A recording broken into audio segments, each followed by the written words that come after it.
Sino ang ready na to receive the word of God ngayong araw na ito? Amen. Week 4 mga kapatid. May excited dito sa kaliwa.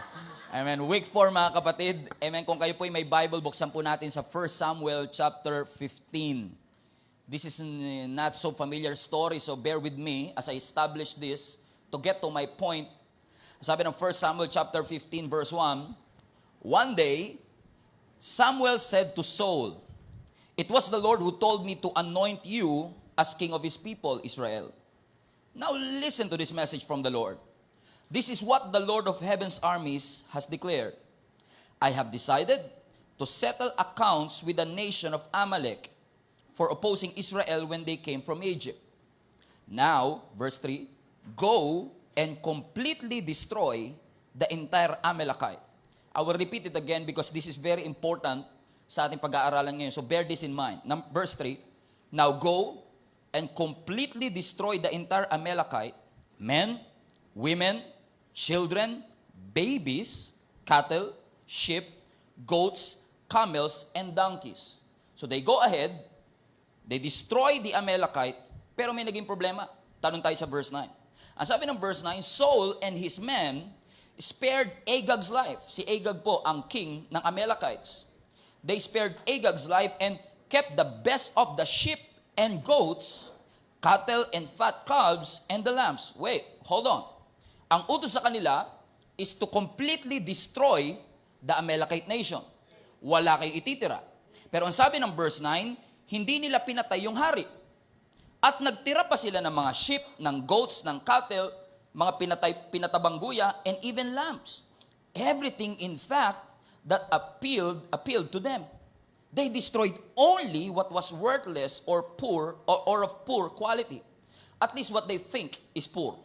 Verse 10, then the Lord said to Samuel, I'm sorry that I ever made Saul king, for he has not been loyal to me and has refused to obey my command. Samuel was so deeply moved when he heard this that he cried out to the Lord all night. Have you been there? Yung umiiyak kayo buong araw? Buong gabi? I've been there. Verse 12, early the next morning, Samuel went to find Saul. Someone told him Saul went to the town of Carmel to set up a monument to himself. Wow. Then he went on to Gilgal. Verse 13, when Samuel finally found him, take note of this, may kasalanan si Saul. Hinanap siya ni Samuel. But look at this, Saul greeted him cheerfully as if walang nangyari. Or at least he's innocent. He thinks he's innocent. May the Lord bless you, and I have carried out the Lord's command. He's proudly saying, ginawa ko ang pinapagawa ng Panginoon. Ang utos ng Panginoon is to completely destroy the Amalekites. Well, mission accomplished. I've done it all. Verse 14, ang sabi dito, then what is all the bleating of sheep and goats and lowing of cattle I hear? In other words, ang sabi ni Saul, completely dinestroy ko silang lahat. Ang sabi ni Samuel, ba't may naririnig akong bleating? Ba't may naririnig akong kambing? Ba't may naririnig akong tupa? In other words, hindi mo sinunod ang Panginoon. Kasi kung sinunod mo ang Panginoon, wala dapat ako naririnig na What is all this bleating of the sheep? Ang sabi ni Saul, well, it's true. Verse 15, it's true that the army spared the best of the sheep, goats, and camels, Saul admitted, but they are going to sacrifice them to the Lord your God. Excuses, excuses, excuses. We have destroyed everything else. Verse 16, then Samuel said to Saul, shut up. Sa ibang translation, stop. Listen to what the Lord has told me last night. Sabi ni Saul, so, what did he tell you? Well, Samuel told him, although you may think little of yourself, are you not the leader of the tribes of Israel? The Lord has anointed you king of Israel. 18, and the Lord sent you on a mission and told you, go and completely destroy the sinners, the Amalekites, until they are dead. Why haven't you obeyed the Lord? Why did you rush for the plunder and do what was evil in the Lord's sight? But I did obey the Lord, Saul insisted. I carried out the mission he gave me. I brought back King Agag, but I destroyed everyone else. And then my troops, now nagtuturo na siya. And then my troops brought in the best of the sheep, goats, cattle, and plunder to sacrifice to the Lord your God in Gilgal. But Samuel replied, what is more pleasing to the Lord? Your burnt offerings and sacrifices? or your obedience to His voice? Listen, obedience is better than sacrifice. And submission is better than offering the fat of rams. Rebellion, verse 23, rebellion is as sinful as witchcraft. Kaya mga rebelde mukhang makukulam din eh. Because rebellion is as sinful as witchcraft. And stubbornness as bad as worshiping idols. So because you have rejected the command of the Lord, this is huge, this is huge. So because you have rejected the command of the Lord, He has rejected you as king. Take note of this kasi ito pong verse na ito ang nagpapatunay, this was the start of the fall of Saul. Dito po nag-start na mawala ang anointing ng Panginoon sa existing king na ang pangalan ay Saul. I want to talk to you about on this subject, stuck at the green light.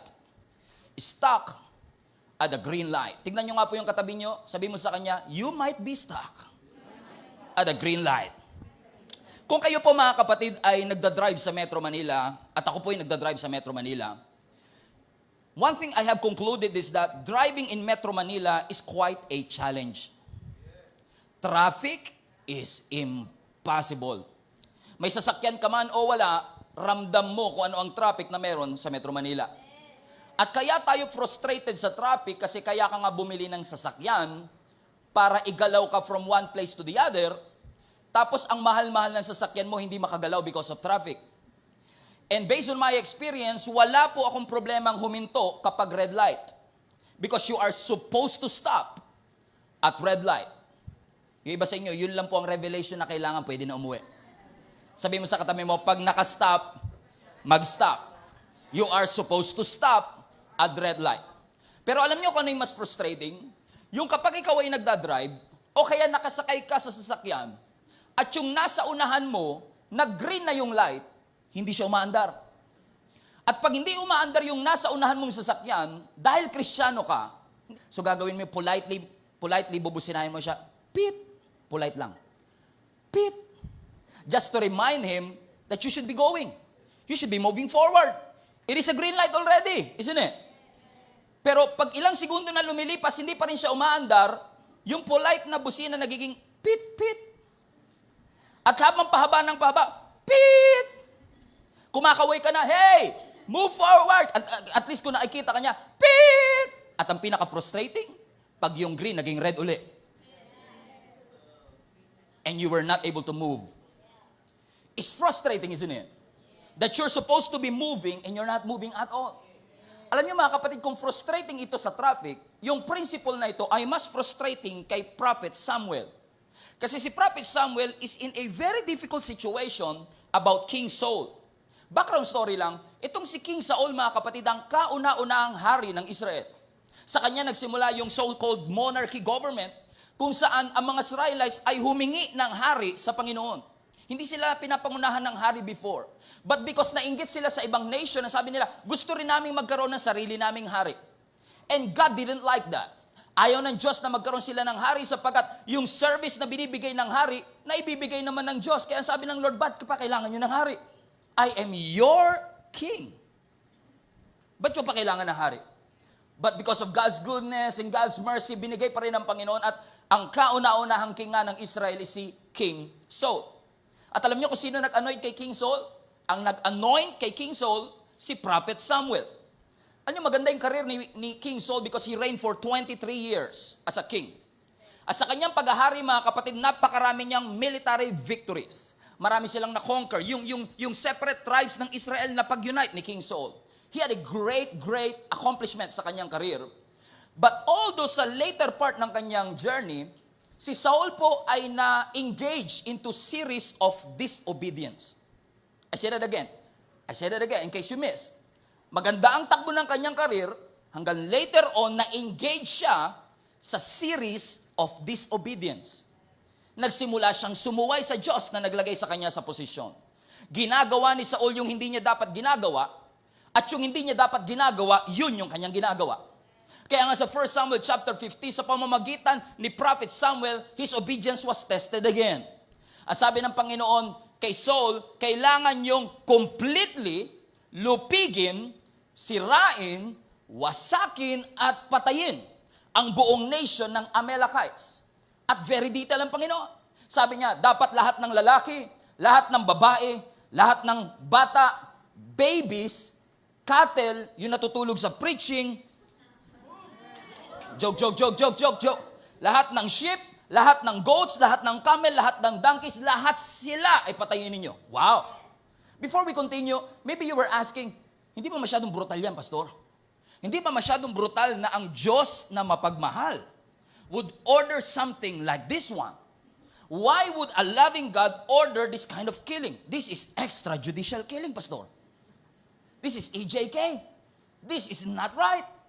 But you know what? I believe with all my heart, if you read the whole context, that this is just a just condition. Should I say just command? Ako naniniwala ito'y makatarungan sapagkat ang main purpose ng ating Panginoon is to save the whole nation of Israel. That's His sole purpose. Na iligtas ang buong nation ng Israel. You don't understand me. Let's say for example, ikaw ay na-diagnose na may cancer. Hindi ko sinasabi, pero supposing na meron ka kamag-anak, meron ka kakilala, kaibigan, o ikaw mismo ay na-diagnose na may cancer. At nung lumapit ka sa doktor, ang sabi ng doktor sa iyo, sorry sir, pero meron pong cancer na namumuo sa inyo. Pero huwag kayong manggalala. Stage negative 5 pa. Kaya pang habulin to. Negative pa eh. Actually, yung cancer cells sa iyo, nasa kuko pa lang kasi cancer sa kuko lang to. So nasa paa pa lang, pero kapag pinutol mo yung paa mo, mapipigilan pa. So can you imagine the bargain? May cancer ka, you could die, pero kapag pinutol mo yung paa mo, pwede ka pa mabuhay. Pwede mo ba sabihin sa doktor na, anong klaseng doktor ka? Bakit mo sasabihin putulin ko ang aking paa? Sa ka nag-aral, ipapasara ko. Hindi tama yan. Hindi mo pwede sabihin, right? Because ang purpose lang ng doktor is to save your life. And sometimes to save your life means to putol your leg.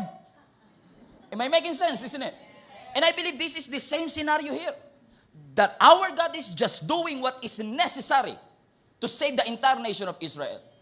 Ang order, you completely destroy the Amalekites. Wala kayo titira kahit ano. But obviously, as we read the story, nakita natin that Saul disobeyed God. Or should I say, Saul blatantly disobeyed God.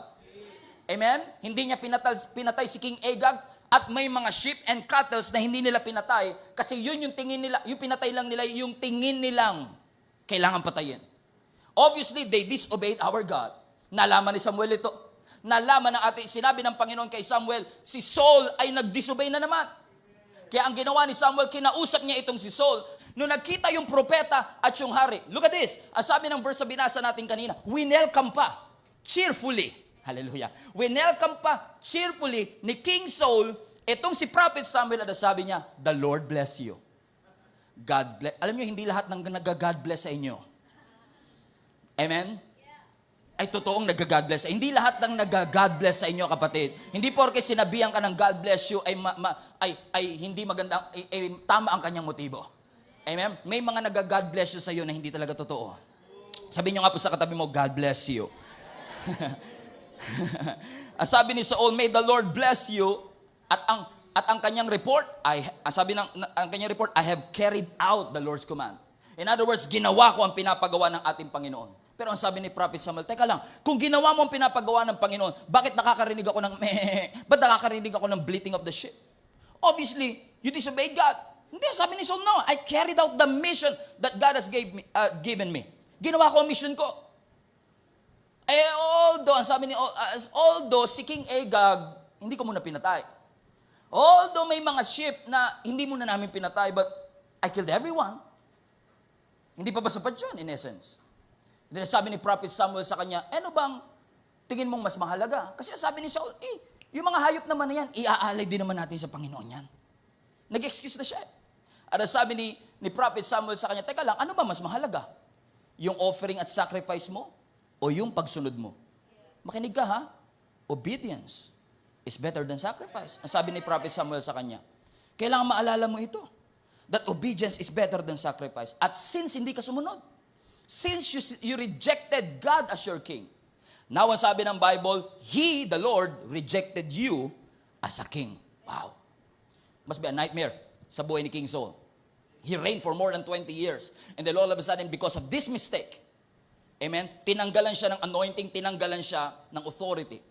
God regretted, ang sabi pa nga ng ibang ng succeeding verses, pinagsisihan ng Diyos na ginawa niyang hari si Saul. I don't know about you mga kapatid, pero ayoko pagdating ko sa langit sasabihin ng Lord, actually pinagsisihan kong ginawa kitang pastor.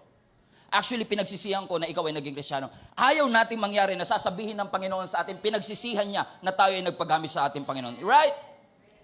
Amen. Am I making sense?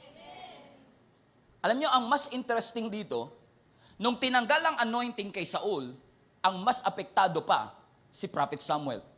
Kasi sabi ng succeeding verses, oo nang hinayang ang Panginoon na si Saul ay naging hari, pero si Prophet Samuel hindi makatulog gabi-gabi because nagluluksa siya, amen, sa pagkawala ng anointing at authority ni Saul. Sa last part ng verse, mga kapatid, ang sabi ng scripture, Samuel mourned constantly. Bakit nga ba, Pastor, parang si Prophet Samuel pa affected? Maybe because siya ang nag-anoint kay Saul. Maybe because they were friends with each other. Maybe because gusto niya, Lord, baka magbago pa isip mo. Baka gusto mo pang ibalik uli at i-restore ang authority sa kanya. At nagluluksa siya. Gabi-gabi. He was crying all night kasi gusto niyang mabalik ang authority kay King Saul. Pero ang interesting, pagdating ng chapter 16, na pagkatapos ng chapter 15, ulitin ko lang, recap ko lang. Sa last part ng chapter 15, nagluluksa si Prophet Samuel dahil nawala ang authority kay Saul. Pero tingnan niyo kung paano nagsimula ang chapter 16. Ang sabi ng chapter 16 verse 1, Now the Lord said to Samuel, How long will you mourn for Saul? Seeing I have rejected him from reigning over Israel, fill your horn with oil and green light. Go. I am sending you to Jesse the Bethlehemite, for I have, look at this, I have provided myself a king among the sons of Jesse. In other words, punuin mo na at lagyan mo na yung lalagyan mo ng anointing at ng oil dahil meron ng nakalaang bagong hari na papalit kay Saul. That's interesting, isn't it? Ang sabi ng Lord kay Samuel, How long will you mourn? Hanggang, alam niyo, chinek ko ibig sabihin ng mourn, hindi siya good morning. Yung mourn na nagluluksa rito. Kasi chinek ko sa Hebrew word, ang ibig sabihin ng mourn dito is talagang dead mourning. In other words, yung nagluluksa ka sa patay. Yung Jewish mourning, kung saan naglalagay sila ng abo sa kanilang ulo, nagsusuot sila ng sako at nakadapa sila sa sahig. Kaya nung sinasabi ng Panginoon to, habang nakadapa siguro si Prophet Samuel, How long will you mourn? Hindi mo ba alam, I rejected Saul already. Tumayo ka nga dyan and go ahead. Lagyan mo ng langis ang lalagyan mo sapagkat meron na akong bagong hari na itinalaga. Hanggang kailan ka magluluksa? I have rejected this king. I have regretted na siya'y naging hari. But I have selected a new king. Look at this. Nagluluksa si Samuel patungkol kay Saul, pero hindi niya na-realize may bagong king na inilaan ng ating Panginoon. Nagluluksa si Prophet Samuel kay Saul na nakaraan. Na hindi niya na-realize na may bagong future na inilaan ng Panginoon sa kanya. Samuel was mourning about what was and didn't realize what lies ahead. In case bumagsak kayo sa Sunday school, in case hindi nyo binabasa yung Bible nyo at bumagsak kayo sa Sunday school, David has done much better than Saul, in case you failed sa Sunday school. Pero ang sinasabi ng Panginoon dito, na bakit ka nagluluksa? Hindi pa ba sapat yung sinabi ko na I have rejected Saul? Bakit ka may mga sako-sako pa dyan? Bakit ka nagluluksa hindi naman patay si Saul? Why are you mourning for the past? You didn't realize na mayroong bagong future. Na may mas maganda akong nilaan para sa inyo. Siguro ang concern ni Prophet Samuel, hindi naman siguro dahil sa close lang sila o siya ang nag-anoint, mababaw naman kasi Kasi posible rin na kaya nag-mourn at nagluluksa si Samuel, pwedeng iniisip niya, teka lang, pag si Saul nawala bilang hari, mababakante yung posisyon. Paano na ang aming bansa? Maybe he was afraid na walang tatayong hari. Pero tingnan mo, natatakot pa lang siya, may inihanda na ang Panginoon. Hinuhuli pa lang ng disciples, iniihaw na ng ating Panginoon. Kaya lang kailangan nating magtiwala mga kapatid, na sinasabi ng Panginoon, hanggang kailan ka magluluksa sa nakaraan? Meron na akong bagong bagay na inilaan para sa iyo. Tignan mo yung traffic light, naka-green na. Bakit hindi ka pa umaabante? The traffic light is green, but Samuel was stuck at the green light. He was supposed to be moving, and he's not moving at all. Why is it a big deal, Pastor? Bakit masyadong big deal? Look at this. This is a big deal. You know why? This is a big deal. You know why? Because David cannot reign if Samuel will not stop mourning for Saul. Bakit siya big deal? Kasi hindi magsisimula ang paghahari ni David hanggat iniiyakan niya yung haring favorite niya. Hindi mo mararanasan yung future hanggat iniiyakan mo ang nakaraan. Hallelujah. And what God has in your life cannot begin until you stop complaining, until you stop crying, until you stop stocking at the green light. Now, this is a prophecy for some of you all. Take care, huh? This is the prophecy. Move on. Move on. Teka lang, hold on. It's not yet finished. Move on. The light is green. The traffic light is green. And maybe you're mourning, and maybe you were crying and complaining and cannot move on because you're afraid, ano na mangyayari sa aming pamilya? Ano mangyayari sa aking career? Ano na mangyayari sa aking journey as a Christian? But you know what? One thing I realized, as I've said mga kapatid, God always has a better plan for each one of us. That His ways are higher than our ways. That His thoughts are higher than our thoughts. That God is always in control. Hindi pinagpapawisan ang Panginoon sa nervyos. Hindi siya nagkakaroon ng panic attack because God has prepared something new for you. All things have passed away. And behold, the new has come. Sabi mo sa katabi mo, hinto mo na yan. So was not dead. How long will you stop mourning? Hanggang kailan mo pagluluksaan ng nakaraan? Move on. I provided myself a new king. Teka lang. Di ba si Prophet Samuel, prophet?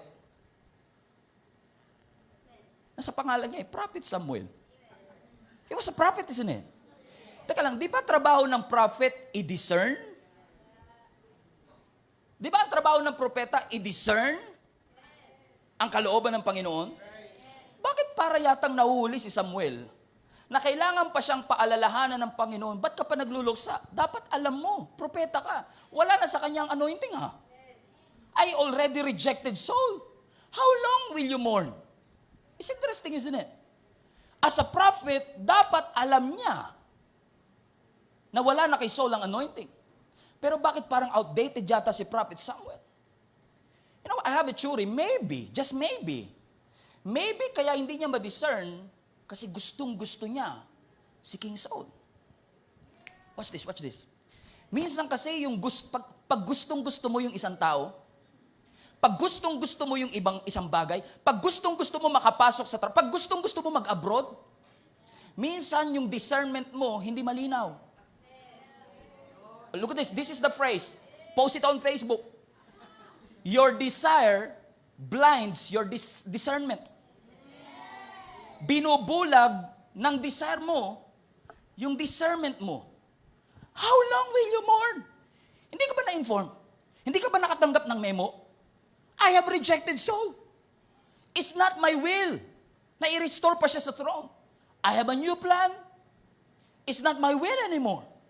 Why are you crying? Bakit hanggang ngayon umiiyak ka pa rin na hindi ka natuloy sa pag-abroad? Move on.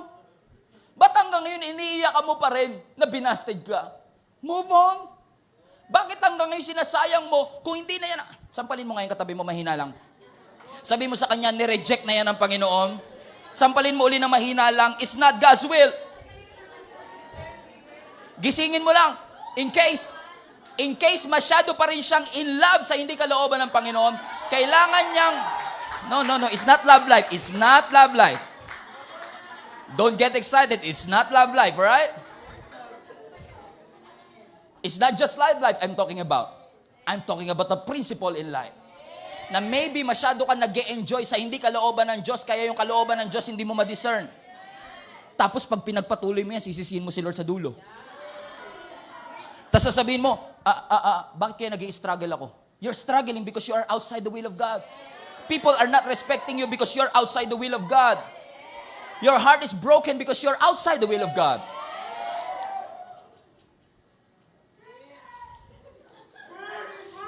Is it possible, mga kapatid?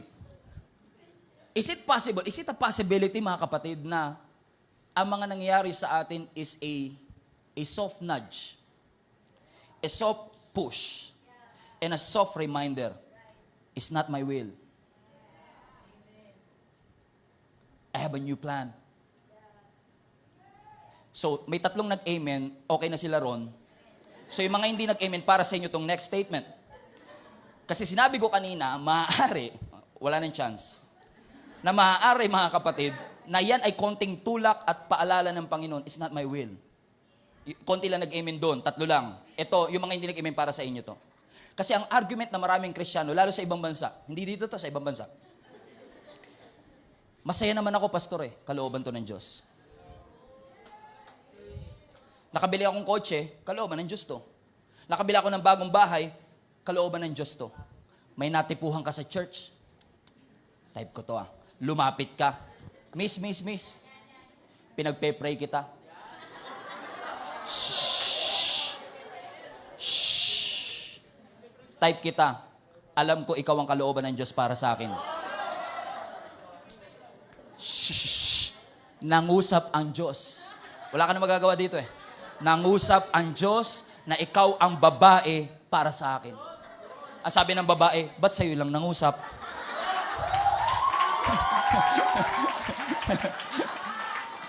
No kidding. I mean, dahil type mo, dahil gusto mo, ibig ba sabihin yun ang will ng Diyos? Dahil gusto mo lang makalabas ng bansa? Dahil gusto mo mag-abroad? I'm not against abroading. Alam niyo naman yan, abroading. Alam niyo yan. I'm not against. Ang dami nga sa inyo, pinag-a-abroad ko pa. Kung kalooban ng Panginoon, go ahead. Pero hindi yan katiyakan na magsasucceed ka. Hindi lahat na nag-a-abroad nagsusucceed. But what I'm saying is this, mga kapatid. So, ibig sabihin, dahil gusto mo ko, kalooban na ng Diyos? No. Because your desire is, most of the time, it's not God's desire. That your will doesn't equate to God's will. God's will is not always your will. Even Jesus Christ said, it's not my will, but yours be done. Kung desire lang ang pag-uusapan, gusto ni Lord, wag na ituloy. But it's not my will, but yours be done. Ayoko tong trabaho na to, but it's not my will, but yours be done. Ayokong tumira malapit sa monumento, but it's not your will. But yours be done. Ayoko actually dito sa Gia Kamanaba, but it's not my will. But yours be done. Kasi minsan, pag ang desire masyadong malakas, ang discernment lumalabo. Hindi makadiscern ang maraming Christian minsan kasi gusto ko to kasi pastor, ba't hindi na lang magsalita ang Panginoon sa akin para sakto na yung sigawan ako? Hoy! Gising! Ba't nagluluksa ka pa? Move on. Di ba mas madali? Ang katwiran na iba mas madali, pastor. Pero, kung nakikinig kayo sa akin for quite some time, lagi ko rin sinasabi, hindi porke nagsasalita ang Diyos, pinapakinggan ng tao. Tingnan mo si Adan, nagsalita ang Diyos, nagtago. Si Moses, nung nakausap ang Diyos, nakipagdebate sa Diyos. Si Gideon, nung kinausap ng Diyos, nakipag-argue at nakipag-bargain sa Diyos. Si Jonah, nung kinausap, tinakbuhan ng Diyos. Hindi porke nakausap ng Diyos. Naniniwala ang isang tao. It's not God's will, and you know it. But the problem is that you know it's God's will, and you're still mourning. How long will you stop mourning? You know it's God's will, but you can't move on. Alam mong mali, pero tinutuloy mo pa rin. You don't understand, pastor. Ingat ka sa pagsasalita mo. You don't understand what you're talking about. Watch your mouth, pastor. Watch your mouth. Wash your mouth. Pastor, FYI, it's not easy to make it right. Understand me. Yes, naintindihan ka nga ng Diyos eh. Kaya nga ang tanong niya, how long?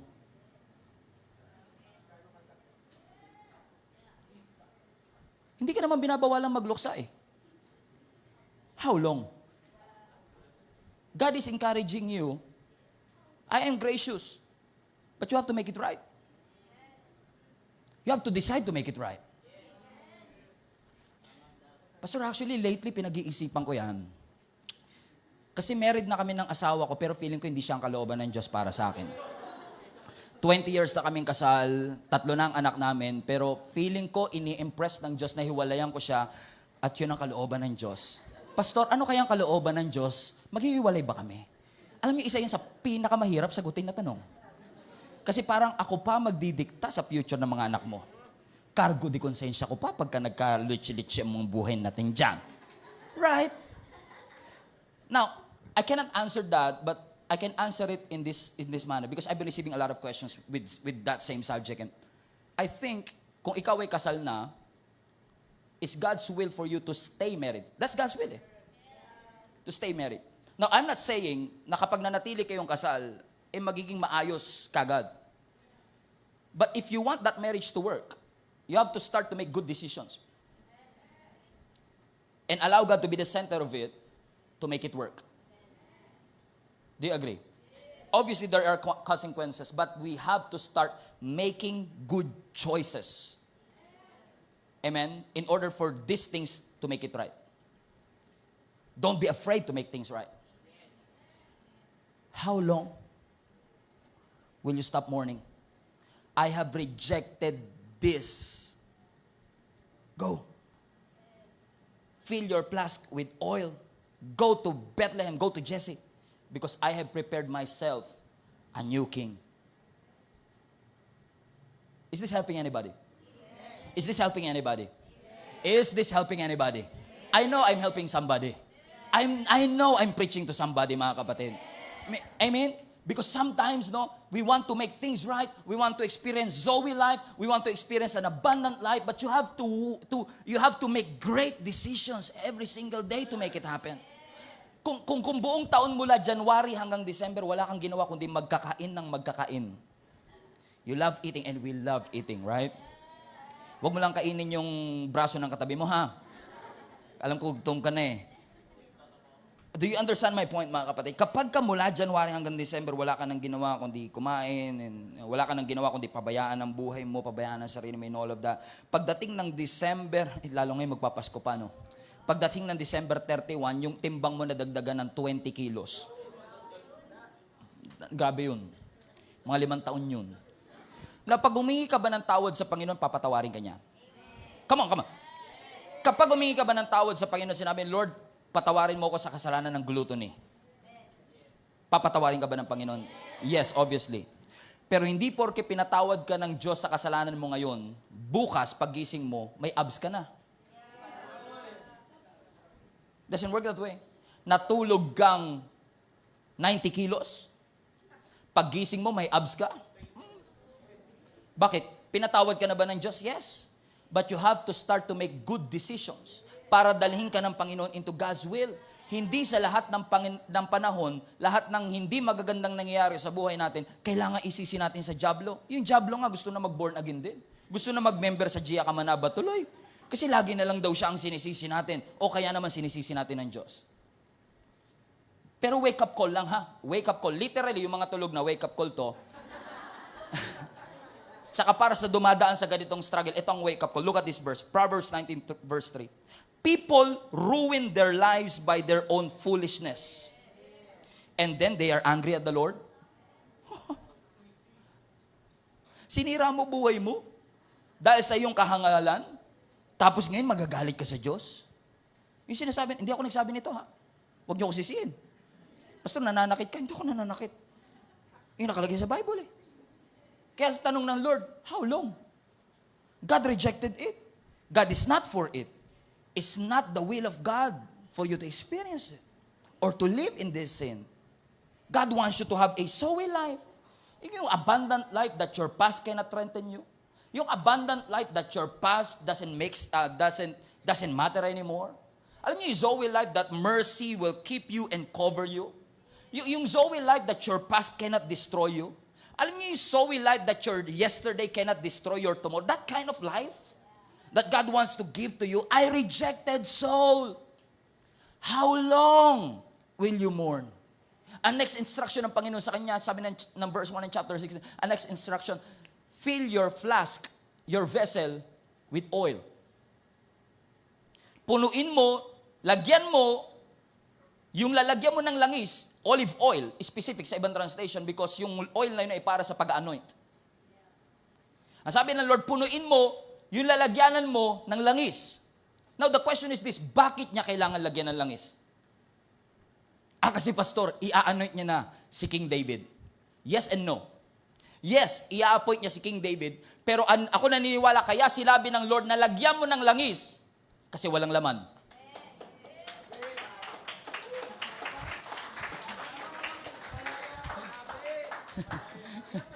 Grabe yun.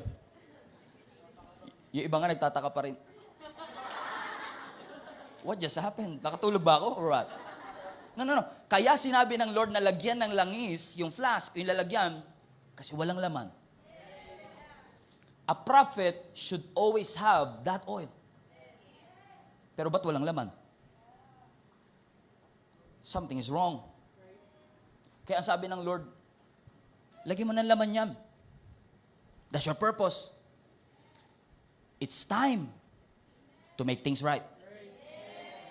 It's time. I say this humbly. I don't judge or condemn anyone. I believe God is talking to all of us. It's time for you to have a fruitful and better life. God wants our church to be fruitful.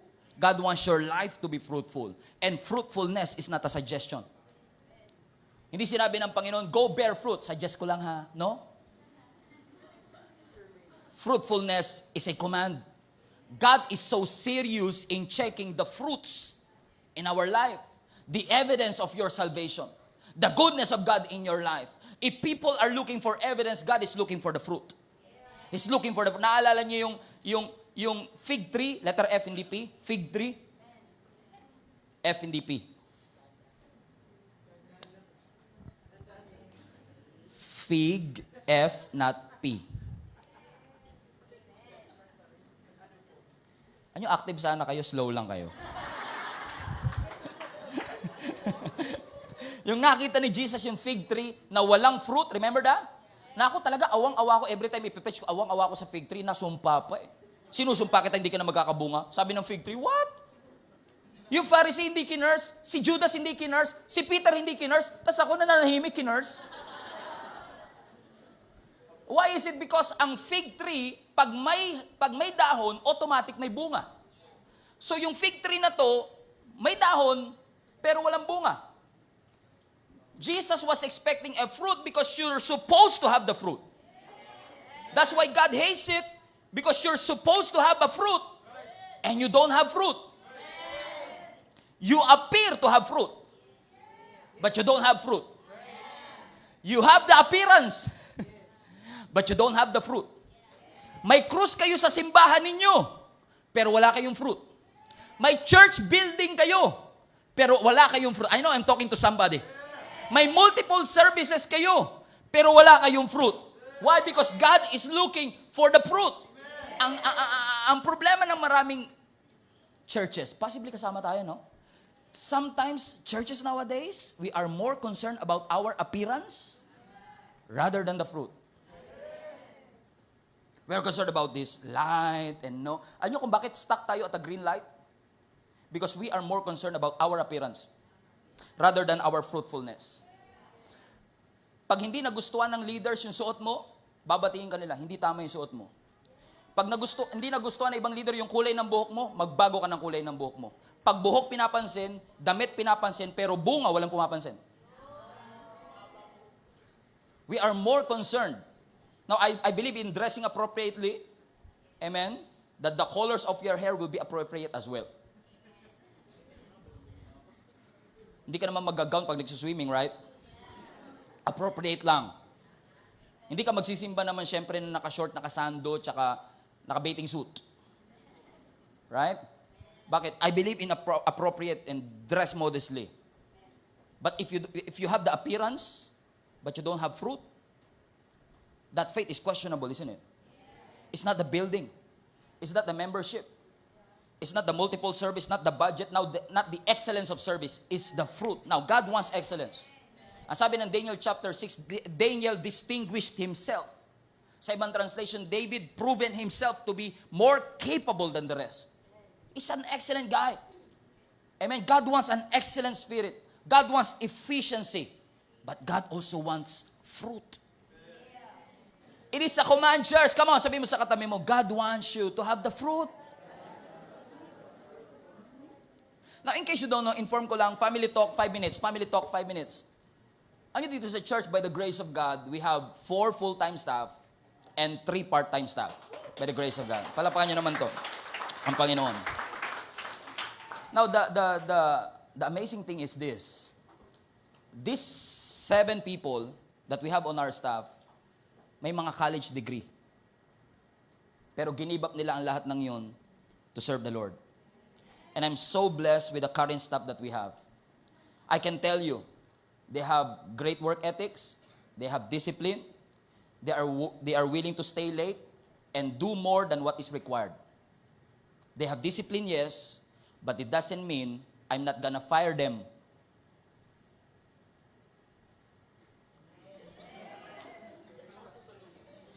Kasi ang nakagawian natin, porke nasa church, spiritual, intindihin nyo na, no.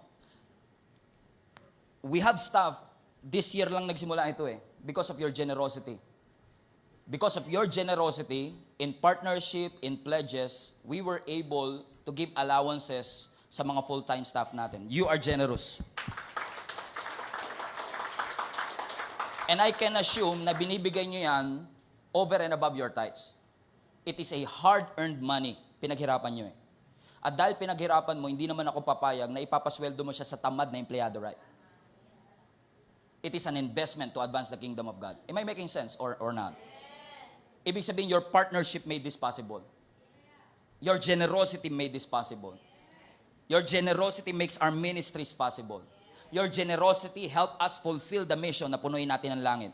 You are generous and I want to personally thank you for your generosity. To our online family, thank you for your generosity. All of you guys, we thank you for your generosity. God, by the grace of God, we were able to minister even outside the 4 walls of our church. All for the glory of God. The favor that God has in our church, I'm not saying it's big, but I like to say thank you sa mga small beginnings na binibigay ng Panginoon. That we were able to minister to at least 44,000 followers on Facebook every single weekend. Sa 2 months na pag-i-exist ng YouTube channel natin, we have 2,300 subscribers already. By the grace of God. Now, it's not huge sa inyo, but 2, 3, 44,000 is nothing. 5 million kasi kayo. Okay, ikaw na. Right? But that's not the point. That's not the point. We have a member of 600 people and we were able to minister to 2,300 at least subscriber on YouTube and 44,000 followers and more than 100 every single live stream that we have. Amen? It's amazing. The videos that we have can reach 2.2 millions, hundreds of thousands of views by the grace of God. It is a favor that God is giving us, amen, that we should be very, very, should I say, a good steward, faithful steward of the great things. In fact, I hear a story na may isang OFW na she considered na parte siya ng pamilya natin. Na nung umuwi siya, taga Mindanao siya, nung umuwi siya sa Pilipinas, nagstay pa siya ng isang araw, nag-book ng hotel para makati ng service natin. Because he wants to express na I'm not just your digital family, that I am part of this family. In other words, the church is much bigger than this building. You know why it happened? Because of your partnership. Because of your pledges. Amen? Because of your generosity. That you submitted yourself to the authority of the leadership of this church, that you submitted to the prompting of the Holy Spirit. You submitted to the green light. That when God says give, you give. Amen? Amen? You are generous. Amen? That's why these things happen. Na hindi natin pinipili yung sarili nating desire. We want to submit. Submission is very important. That we submit, that every single step na meron dito sa church na ito, we submit to the Holy Spirit. Amen? Of course, we plan ahead, but we have to submit to the prompting of the Holy Spirit. Na bawat isa po sa atin bilang nanay, you submit sa Holy Spirit. Bawat tatay, you submit to the Holy Spirit. Bawat young adult, we submit to the Holy, bawat young people, we submit. Amen? And the thing that I know about submission, madaling mag-submit pag gusto mo yung pinapagawa. Try nyo sa bahay. Pag yung nanay may pinapagawa sa anak at yung anak gustong-gusto niya ipapagawa, anak, mag-enjoy ka muna. Mag-Mobile Legends ka. Saglit lang to. Pasayahin mo naman ang sarili mo. Of course, Nay. I will submit to you. If it's your will, let it be done. Madaling sabihin sa Panginoon, Lord, I want to submit. Yeah. Ang sabi ng Panginoon sa atin, rest. Come to me. All of you who are heavy laden. Of course, Lord. Who am I? The church should be mindful of me. I will rest in your presence. Ang sabi ng Lord, cast all your cares. Of course, Lord. I'm willing to do that. I want to submit to you. I will cast all my cares. Ang sabi ng Lord, patawarin mo na yung kaaway ko. No, Lord. Huwag mong madaliin. Dahan-dahan lang. Sabi ng Lord, mahalin mo yung kaaway mo. No, Lord. You don't understand. It's a difficult thing to do. It's not easy to do that, Lord. You must know. All-knowing ka po, di ba? You know it. Why? Madaling mag-submit pag gusto mo. But we don't submit because we want it. We submit because we need it. Pinapatulog kami ng tanghali before, not because we want it. Kung gusto lang namin masusunod, wala talaga. But we have to submit because we need it. And I thank the Lord for the leaders of this church. Karamihan sa kanila, sa umagang service umaaten, but sana makarating ito sa kanila that we are grateful for their sacrifices and counsel, for their guidance and wisdom, that because of their leadership, amen, we are walking in favor because we walk in their counsel. That we trust the wisdom of God in their life. Because we submitted ourselves. That when God says, green light, you move forward. Ang mali kasi natin, naka-stop, gumugo ka. Pag naka-go, umi-stop ka. Don't say no when God says go. Pag sinabi ng Panginoon sa iyo, go ahead. You do it for the glory of God. Why? Because you trust and submit to the Holy Spirit. At sabi ng Lord, alam mo, may prompting na sa iyo matagal na, mag-serve ka sa ministry. Lord, tsaka na. And you know what? After the service, I want to encourage you. I want to encourage you after the service. I know God is prompting you sa mga nakalipas pang linggo na gusto ng Lord, alam mong gusto ng Lord na mag-serve ka sa Kanya, but you don't know where to start. I mean, you don't know what ministries na pwede mong pasukan. Am I making sense?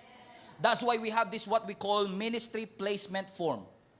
Kung saan ilalagay mo lang yung tingin mong gift na ipinagkaloob sa iyo ng Panginoon, and we will recommend a ministry na pwede mong pasukan. Amen? Hindi ka namin ipipilit sa worship team kung sintonado ka talaga. Don't worry, because we want the church to exist for many more years by the grace of God. So we don't want na hindi sila makakonect sa Diyos. Alam kong gusto mong pagkanta pero ayaw sa'yo ng pagkanta, my friends. So trust the Holy Spirit. Submit to the... Tingnan mo, may na-offend pa. Yun na kasi mangot siya yun, malamang. Amen? Because we want to submit to the Holy Spirit. You know God is asking you to support. God is asking you. You know there is a prompting in your heart. Give to somebody.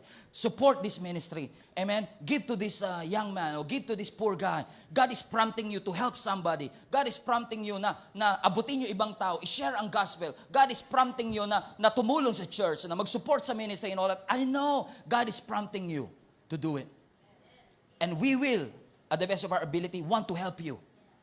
Amen? Na mapaggamit tayong lahat sa ating Panginoon.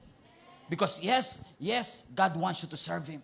Yes, God wants you to sign up for a link-up group. Yes, God wants you to sign up for a home Bible study near you. God wants you to mature in your faith, to grow in your faith. You don't want this preaching, but I will preach it anyway. God wants you to grow. God wants you to mature. And you know there is a green signal, there is a green light in front of you that says, go ahead, you give, you move forward, you grow, you mature. You know it. Alam mo, Pastor, nag-aantay pa ako. I'm waiting kung anong ministry. Pastor, I'm waiting for the right time. Pastor, I'm waiting for the right season. Ito pinaka-epic. Pastor, I'm waiting for the move of God. No, God waits for you to move. Nag-aantay ka sa move of God. Sabi ng Lord, kanina pa kita inaantay. Last year pa. Move. How long will you mourn? Green light, go. Fill your flask with oil. Go to the house of Jesse, for I have provided myself a king. Pastor, I'm waiting for the right time. Pastor, I'm waiting for the right season. Pastor, I'm waiting for the right... No, you're not waiting, you're hiding. Big difference. Stop hiding. Amen? Amen? Be faithful. Be faithful stewards of the good things that God has placed in your heart. Amen? Submit to the prompting of the Holy Spirit. I have an exciting news for you before I close. Pangilang close ko na to? Dalawa, tatlo? Pangalawa. I have a very exciting news to all of you. Amen? I believe that God wants to take this church to a higher level. Do you agree? Literally. Higher level. Right? Okay. As I've said, unless God says otherwise, we will go on and move forward because we want to submit to Him. Amen? God wants to bring your family to a higher level of commitment, to a higher level of excellence, to a higher level of giving, to a higher level of your commitment, maturity, growth, faith, trust in God. Gusto nang just i-level up natin eh. And I'm here to challenge you. Marami akong message na pwedeng i-preach sa inyo, makakapagpasigaw sa inyo, na makakapagpalubag ng loob nyo, but I believe we all need this. We all need to be reminded that we have a purpose to bless somebody. That you are blessed to be a blessing to somebody. That you got that wisdom to bless others. That you got that resources to bless other people. That you got that gift because God wants you God wants you to be used sa buhay ng ibang tao. And I'm so excited to announce to you mga kapatid that God will challenge this church once again. We have obviously accumulate some funds na pwede natin magamit sa paglipat natin, but you know it. Yung paglilipatan natin is 3 to 5 times na mas malaki compare dito. And what we have right now is not enough. And we need people with a heart for giving because pagpasok ko ng December 15, 22, and 29, for the first time in our church history, this is not an expansion offering.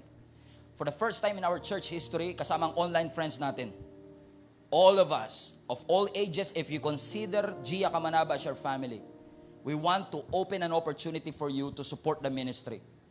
We call it Generosity Sundays. Starting December 15, Generosity Sunday.